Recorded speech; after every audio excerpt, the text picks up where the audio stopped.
Kovo 24 dieną, ketvirtadienį, atidarytas dar dažais kvepiantis Prienų rajono savivaldybės socialinių paslaugų centras. Jame, kaip sakė darbuotojai, bus laukiami visi, kuriems reikalinga pagalba.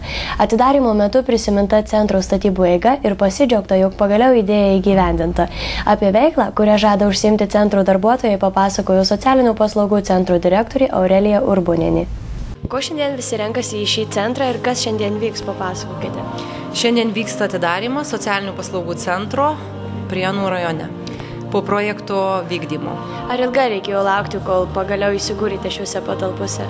Svajonėse buvo tikrai labai senai, laukti teko, galiu pasakyti, ilgokai, bet visą laiką turėjom viltį, kad tai įvyks.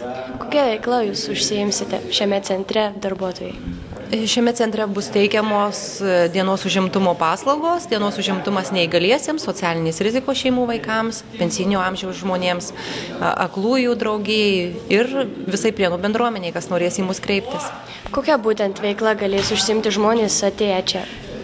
Pagal savo pasirinktą norą, pagal savo poreikius. Pavyzdžiui, bus užimtumas keramikos, dailės, meno terapijos, treniruokliai bus kompiuterių klasė, masažo kabinetas. Ir manau, kad ateityje dar pagalvosim, ką galima pritraukti. Ar į šį centrą galės ateiti bet kokio amžiaus žmonės, pradedant vaikais, baigiant senais žmonėmis? Taip, aš manau, mūsų centro durys bus atviros visiems, visai Prienų bendruomeniai.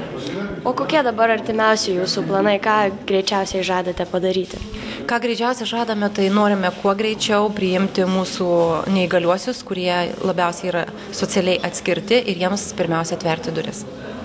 Kiek darbuotojų dirba būtent šiame pastate? Šiame pastate planuojame, kad pradėsime startuoti nuo 4 etatų, 5 kažkur, o vėliau pagal poreikį. Ar sunku bus patekti čia, ar lengva visiems norintiems? Aš manau, kad mes dėsim visas pastangas, kad nei vienas nebūtų nuskriaustas, kiekvienas galės užeiti, pasitarsime, galbūt, kad visa grupė neteitų kartu, skirstysim pagal valandas, kad visiems būtų prieinama. Kiek vietų yra čia, kiek žmonių galite priimti? Planuojam didžiausią vienu metu priimamų skaičius, tai būtų apie 40. Mes galim ir pajėgus esam tiek priimti lankytojų. Išties labai smagu pasakyti, kaip dažnai sakoma, statėm, pagaliau atstatėm. Išties mažai kas turbūt tikėjo, kad iš šio pastato galima padaryti tokius puikius rūmus. Mes aišku tikėjom, mes žinojom, ką darom ir džiaugiuosi, kad tai padarėm. Ir aišku, aš labiausiai džiaugiuosi ne tai, kad mes turim gražų pastatą, bet tiesiog, kad turim galimybę dar kartą pagerinti sąlygas neįgaliesiems, tiems žmonėms, kurių didžiausia atskirtis. Ir aš norėčiau palinkėti socialinių paslaugų centrui, kad tas pastatas būtų kaip ir daugelis gyvas. Ir gyvas ta prasme, kad čia tie žmonės, kurie lankysis, kad jie tikrai jaustų palaimą. O aišku, noriu padėkoti visiems, kurie prisidėjo prie šito pastato, prie šito projekto, nes iš tikrųjų buvo gana sunkus, komplikuotas paveldo objektas ir gaila, kad matyt mes galėjom dar daugiau padaryti kai ką, bet tos instrukcijos kai ko mums neleido. Tai tikrai noriu padėkoti savivaldybės administracijos visiems specialistams, darbuotojams, kurie dirbo intensyviai, socialinių paslaugų moterims, kurios dažnai sako, moterys, ką čia tas statybom vadovaus.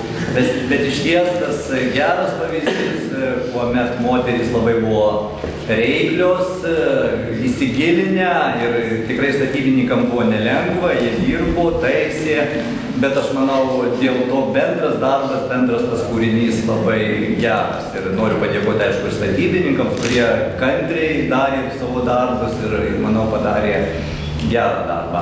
Kaip širdis taip lama.